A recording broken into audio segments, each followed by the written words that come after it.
Good day, everyone.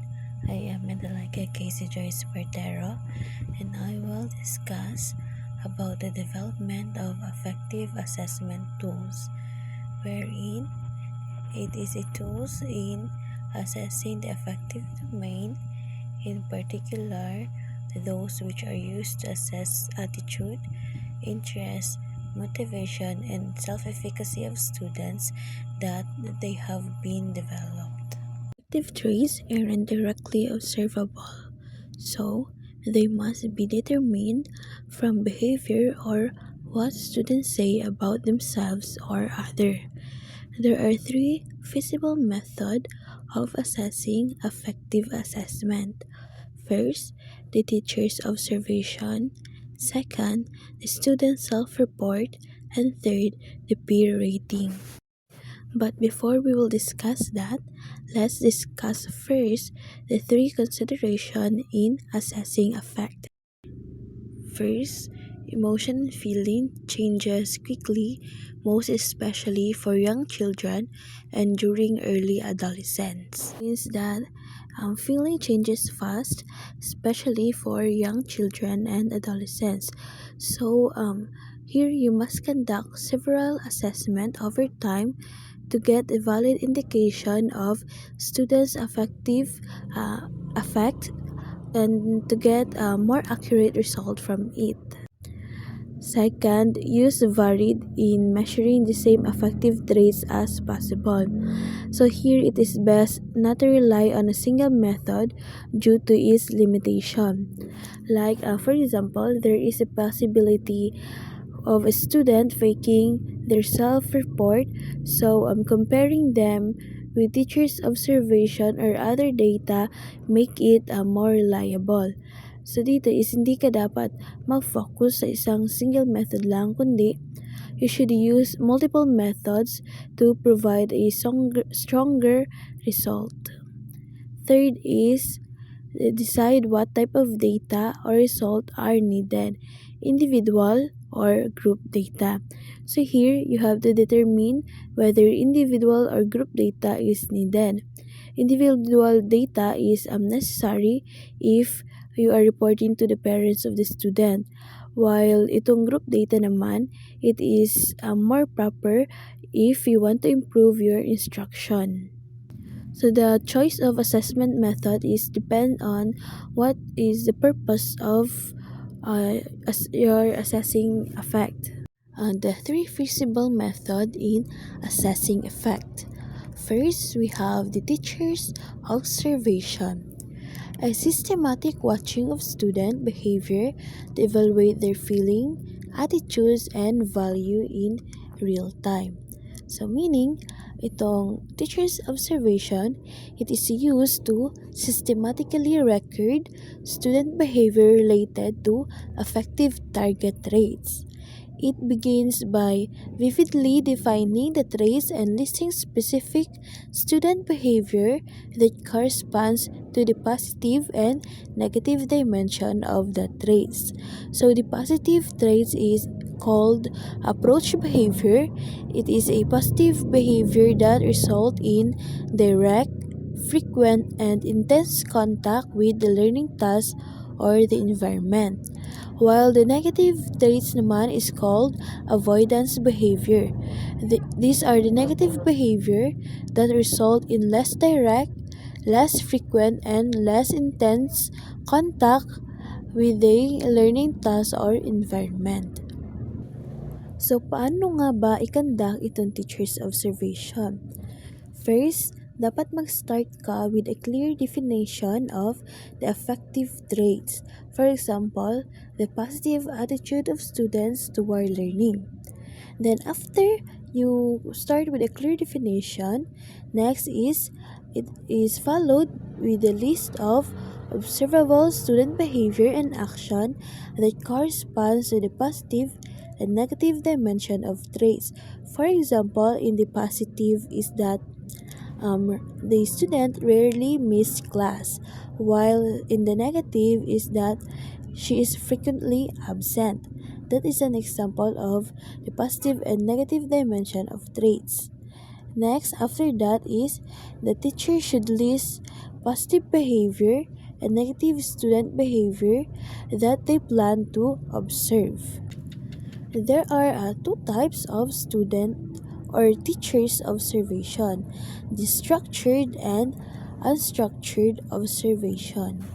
First is the unstructured observation, wherein it is an open-ended and not limited by predetermined behavior, checklist, or rating scale. So dito, itong unstructured observation is an informal observation kung saan hindi siya nakabase sa checklist na meron yung teachers or sa rating scale na meron yung teachers. But itong unstructured observation is a recorded observation or as an anecdotal notes kung saan yung teachers is gina-record niya yung mga na-observe niya sa students.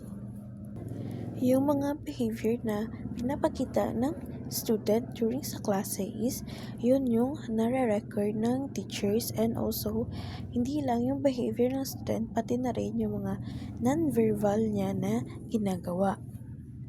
We have here the advantage and disadvantage of unstructured observation. In the advantage is it is more realistic kasi nga dito yung teacher is na-record niya lahat ng na-observe niya sa student, wherein it gives rich contextual detail na useful for in-depth individual reporting, especially if sa parent conference na if i-report na ng teacher yung behavior ng students na kanyang na-observe. Also, it is not limited to what the checklist or rating scale content. So dito is nahuhubog pa ng teacher or na widen niya pa yung pag-observe ng student kasi nga hindi siya nakabase sa checklist na meron siya. Meaning, hindi lang yung behavior ng student yung na-observe niya, kundi pati na rin yung mga non-verbal actions, yung feelings ng students, and also yung values ng students. And the disadvantage naman is it is not practical. Kasi nga,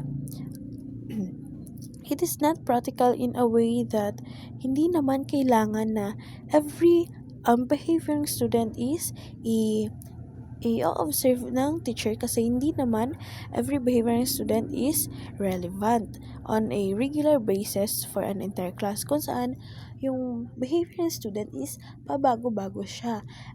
Ngayon, good mood siya or mabait siya. In the next second is mag-iiba yung behavior ng students. So dito, also, teachers have a hard time to observe student kasi nga, 'di ba? Sometimes yung teacher is hindi nila na-observe yung student because they are also busy sa iba't ibang mga activities sa iba't ibang schoolwork. So, hindi 24 hours na na-observe ng teacher yung behavior ng isang student. And also, it is time-consuming kasi mahaba yung panahon na kailangan mong ilaan for you to observe a student and for you to make that observation reliable. Next is the structured observation, wherein it uses checklists or rating form to record observation. So dito, yung structured observation is a formal approach in observing student effect, kung saan it uses checklist or rating scale derived from the pre-developed list of positive and negative behavior of this student. Like I said kanina, yung first na ay yung how to conduct teacher's observation. Kanina, nagsabi ako doon na the teacher should list the observable behavior student and action that correspond to the positive and negative behavior. So here's the structure is magagamit din siya in observing student behavior, kung saan ginagamit niya siya for checklist, rating scale. So yun yung basihan ng teacher para i-assess yung effective assessment ng student. here in structured observation is meron din siyang advantage and disadvantage. Sa advantage is that it makes recording easy and convenient. The form is generated from the list of positive and negative behavior. So dito, it is convenient and easy to record, and also mabilis lang yung matapos ang recording na to kasi nga gumagamit lang ito ng checklist upang ma-assess yung effect ng student. So, hindi na dito kailangan ng observation, hindi na kailangan i-interpret ng teacher yung na-observe niya, kundi gagamitin niya na lang yung checklist or rating scale na meron siya.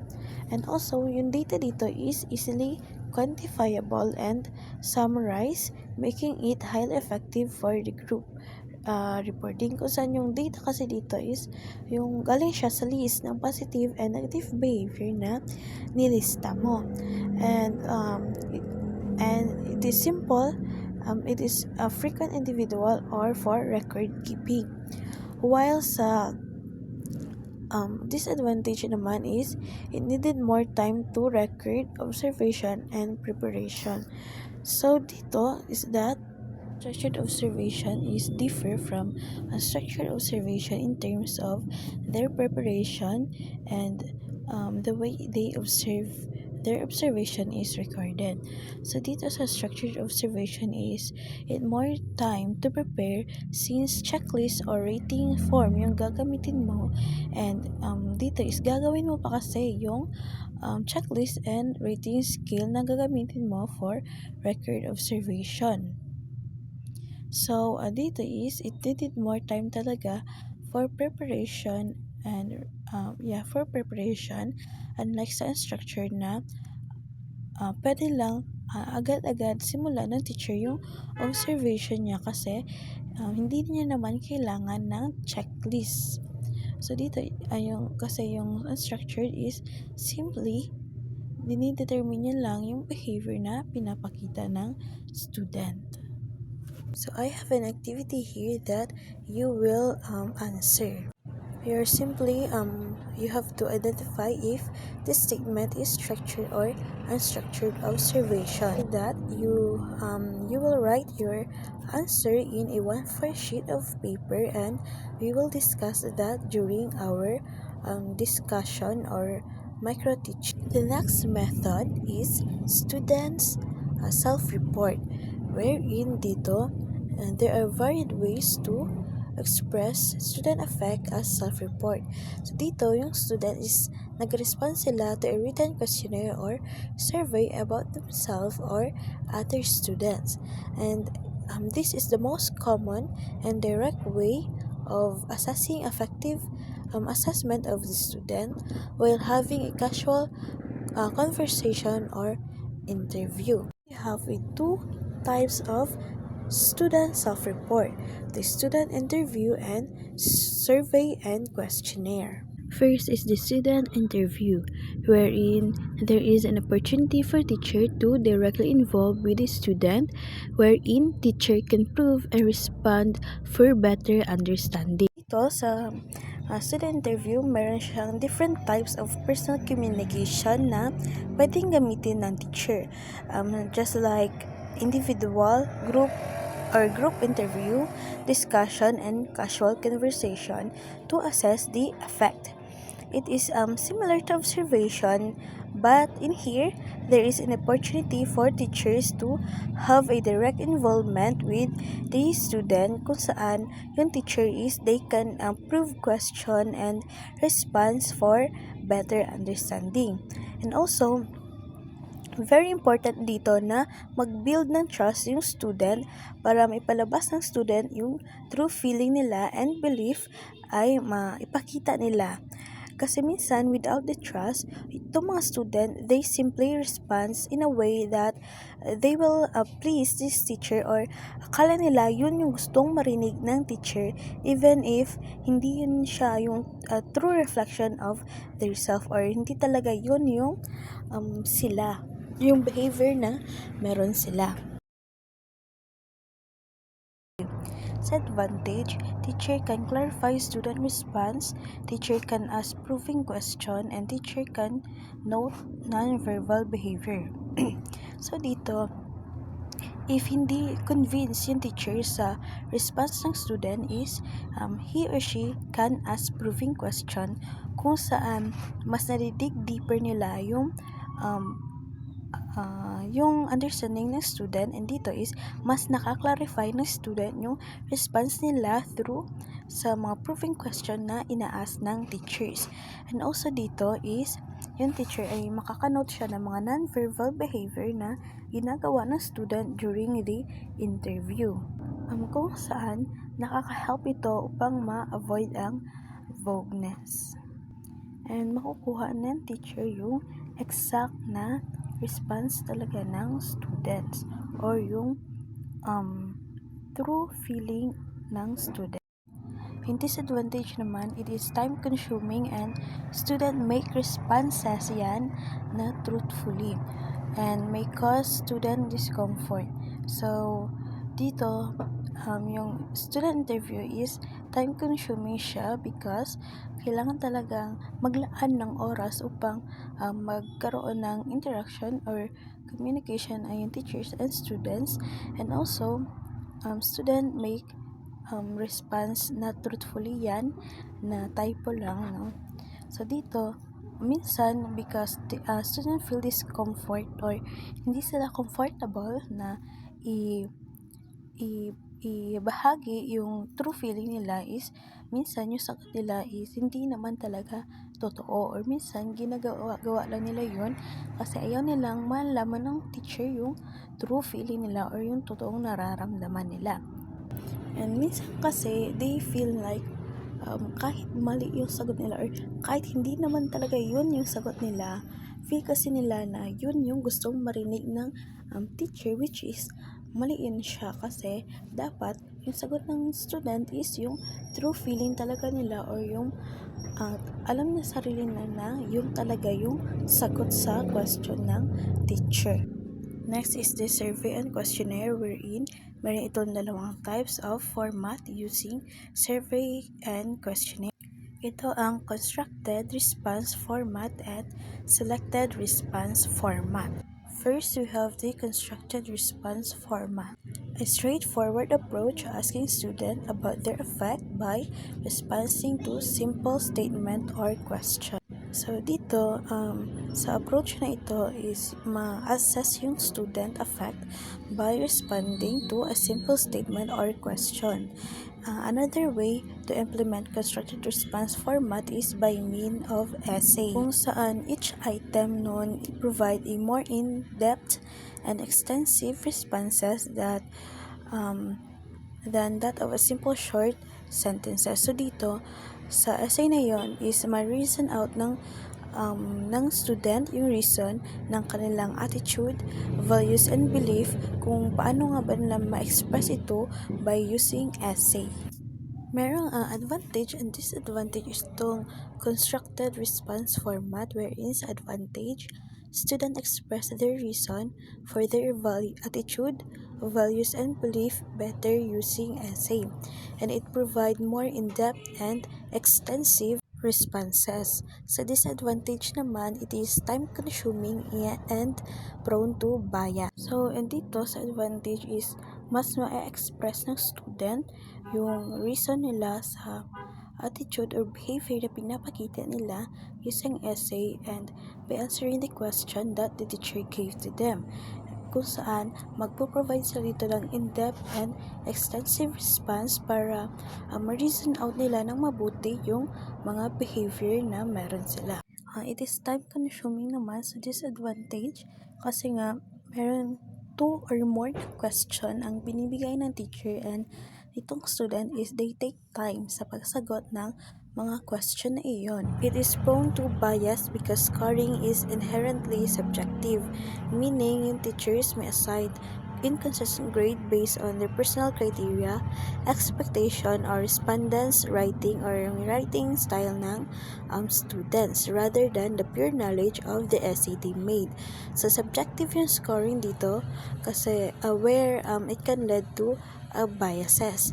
whereas student score is unfairly influenced by factors like their handwriting, their language use, or even the prior knowledge of the student. So dito yung score may not accurately reflect the student true behavior or true feeling, which it compromise the validity and fairness of the affective assessment. Next is the selected response format. Student can choose on how they respond, either through rating scale, semantic differential scale, or checklist. Ito yung mga 3 ways na mag-discuss ng susunod na mag-report in the succeeding part. To the advantage and disadvantage. In advantage, it assures anonymity. Student will be able to choose the survey method they are most comfortable with. And the disadvantage is that it cannot reveal why student choose that specific option. Student have limited option for which may not reflect perfectly their true feeling. Kasi nga checklist yung ginagamit ng teacher dito or yung 3 ways, no? Pwede na yung student is hindi nila ilagay yung names nila to assure anonymity. And also, through anonymity is mako-consider yung mga traits that are personal for students such as their value and self-concept. Anonymity, diba? That even the teacher, hindi niya alam kung sino yung nagsagot nun. So, dito is ma-preserve yung personal information ng students. And also, dito yung student is makakapili sila ng method kung saan they are comfortable on answering the survey. So, disadvantage naman, it cannot reveal why student choose this specific option. So, dito, yung teacher is hindi niya makla-clarify if bakit yun yung sagot ng student sa survey na iyon kasi nga hindi kilala ng teacher kung sino ang sumagot nun. And also dito, student have limited option for which may not perfectly reflect their true feeling. Kasi nga, di ba, may pagpipilian lang sila na option doon and sometimes is pinipili yun ng student kasi wala doon yung sagot na gusto niya o yung totoong sagot ng survey na sasagutan niya. So right now we have an activity wherein you have to identify the type of student self-report. Direction: read each situation. Identify the type of student self-report being used. Either it is student interview, constructed response format, or structured response format, and we will check it during the discussion. Lastly is the peer rating, wherein student rate each other attitude, behavior, and feeling. So dito, yung student mismo yung nagre-rate sa behavior na mareon yung kaklase nila.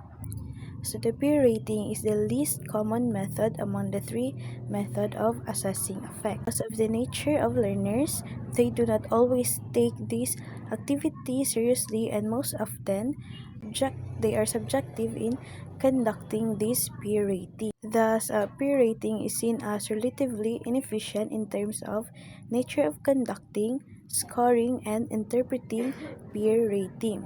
However, teachers accurately observe what is being assessed in peer rating, since teachers are very much engaged and present inside the classroom and thus can verify the authenticity of result of peer rating. There are 2 methods of conducting peer rating: the guess who approach and sociometric approach. When we say guess who approach, is the student link descriptive statement to specific classmate, and yung sociometric naman, it measures the social relationship and status within the group.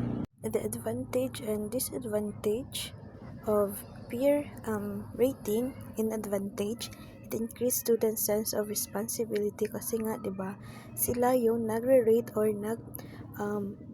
nag-score sa mga classmate nila. So dito, they have the responsibility na need nila yon magawa for them na ma-assess yung effect of their classmate. Also, it foster critical thinking skill of student because kailangan lang mag-reason out doon kung bakit yun yung score nila sa classmate nila or bakit ganun yung ni-rate nila sa classmate nila. Sa disadvantage naman, student may not take it seriously and they are often subjective. Also, student rating may be biased because sometimes itong mga student, they will rate positively sa mga friends nila or sa mga kakilala nila, while if they hate that person or hindi sila in good terms ng classmate nila, is they will rate them negatively, in which it makes the data highly questionable and unreliable. So for it to be reliable and authentic, pwede dito gumamit ng observation and self-report to strengthen the assessment of interpersonal and classroom environment targets. And dito, yung teacher, they can also verify the authenticity of the results since they are present in the classroom while conducting the peer ratings. So these are the 3 feasible method used in assessing effect of the student. The next will be discussed by Robilin Alisbo.